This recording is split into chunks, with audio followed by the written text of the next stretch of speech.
Good morning, student. Myself, Mukesh Thakan, PGT Physics.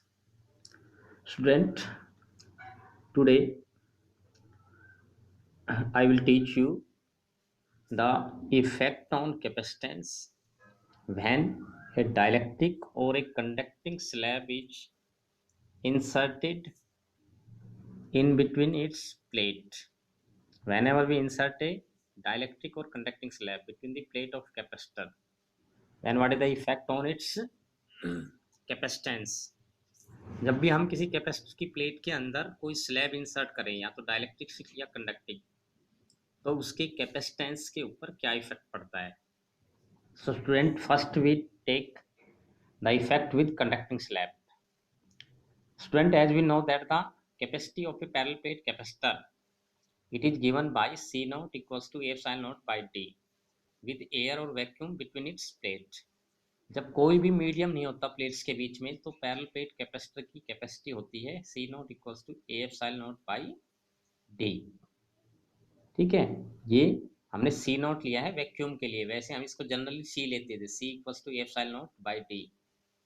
Now, if we insert a conducting slab of thickness T which is less than D, अगर हम एक ऐसी slab जिसकी thickness T, जो कि conductor के separation से कम हो, कैपेसिटर के जो प्लेट का सेपरेशन उससे छोटा हो, वो अगर इसमें इंसर्ट करेंगे, then plus minus Q charge appears on the two faces of slab and reduce the electric field inside it is zero as shown in figure.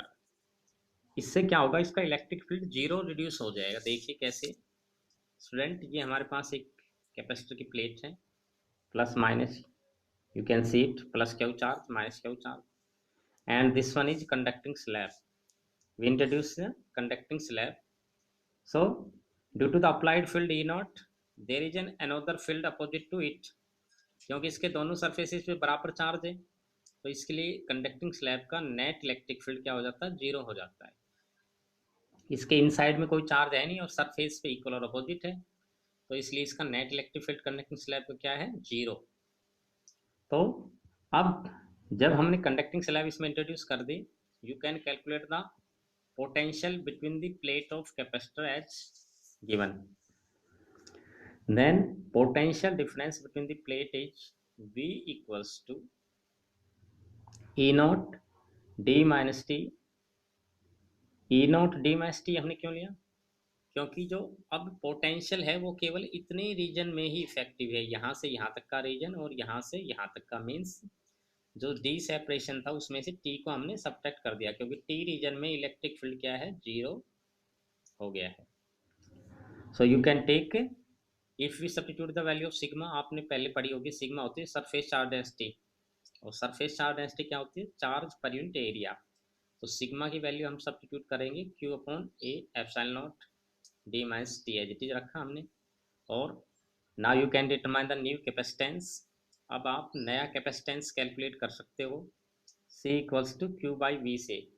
आपको पता है कैपेसिटेंस का फॉर्मूला है charge per unit potential. Potential हमने calculate कर लिया, charge से divide कर दो इसको, इस वैल्यू को. जब हम चार्ज से ये वैल्यू डिवाइड करेंगे, पोटेंशियल की वैल्यू रखेंगे यहाँ पे इस इक्वेशन में, तो हमारे पास क्या आएगा, Q अपॉन में Q इंटू ए epsilon naught upon D minus T. Student, ये जो टर्म है ये रिवर्स हो जाएगी, क्योंकि ये न्यूमरेटर में है पोटेंशियल. तो Q से Q cancel and we get a epsilon naught upon में D minus T. And if we take D outside common from denominator, then A epsilon naught divided by D 1 minus T by D.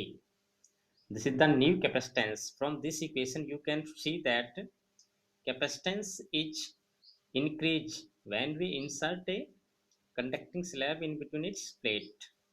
Then at the capacitance is inversely proportional to distance, and here distance is decreased, so capacitance must be increased.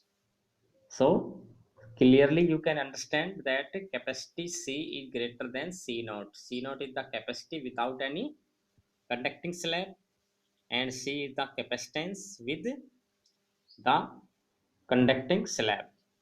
So what we conclude from this that the capacity of a parallel plate capacitor goes on increasing when we introduce a conducting slab in between its plates.